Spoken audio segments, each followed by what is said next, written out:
Nescafe coffee হল বিশ্ববিখ্যাত বহুজাতিক সুইজারল্যান্ড ভিত্তিক খাদ্য ও পানীয় কোম্পানি নেসলের একটি কফি ব্র্যান্ড, যা মূলত ইনস্ট্যান্ট কফি তৈরিতে ব্যবহৃত হয়।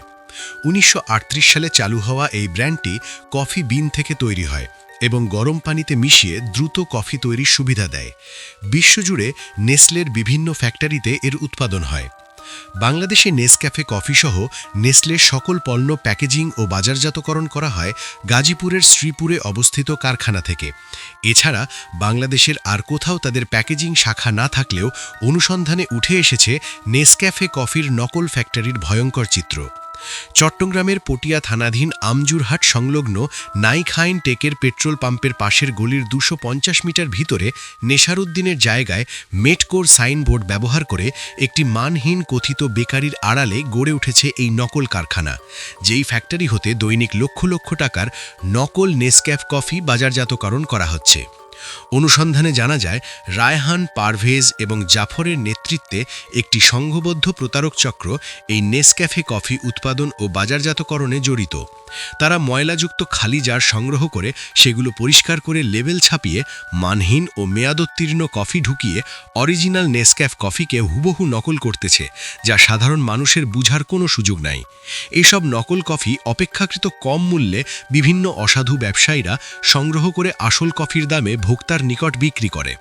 ক্রেতারা স্বাচ্ছন্দ্য ও নিশ্চিন্তে অরিজিনাল ব্র্যান্ডের নেসক্যাফ কফি মনে করে পরিবার পরিজনের জন্য নিয়ে যাচ্ছে এই নিম্নমানের ভেজাল কফি।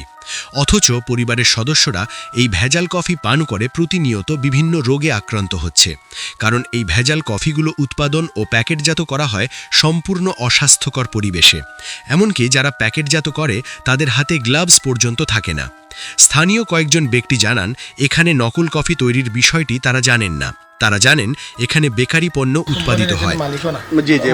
বাইরে একটা কোম্পানি, ওনার সাথে সাথে যারা কিনতেছে যে ২ নম্বর মাল বিক্রি করতেছে, ওরাও পারবে না যারা বিক্রি হয়। জি, অবশ্যই যারা বাজার করতেছে, আপনি একজন ডিস্ট্রিবিউটর, হ্যাঁ জি জি, উনি যে ওনার মালটাতে নিচ্ছে, ওরা তো ২ নম্বর বুঝতেছে। জি জি, কারণ ওরা ২ নম্বর হিসেবে মানে বাজারজাত করতেছে। অন্য করলে এটা বিচার হবে না। এই ভেজাল কফি কারখানার বিরুদ্ধে যথাযথ ব্যবস্থা গ্রহণে তারা প্রশাসনের হস্তক্ষেপ কামনা করেন। জানতে চাইলে ভেজাল কফি তৈরির মূল হোতা রায়হান বলেন, এলাকার স্থানীয় লোকজন এবং প্রশাসনকে ম্যানেজ করে এই ভেজাল কফি কারখানা পরিচালনা করেন। নিউজ করলে কোনো লাভ হবে না, নিউজ করলে উল্টো ফাঁসিয়ে দেওয়া হবে। এ বিষয়ে পটিয়া থানার অফিসার ইনচার্জের কাছে জানতে চাইলে তিনি বলেন, এই বিষয়ে কিছু জানেন না।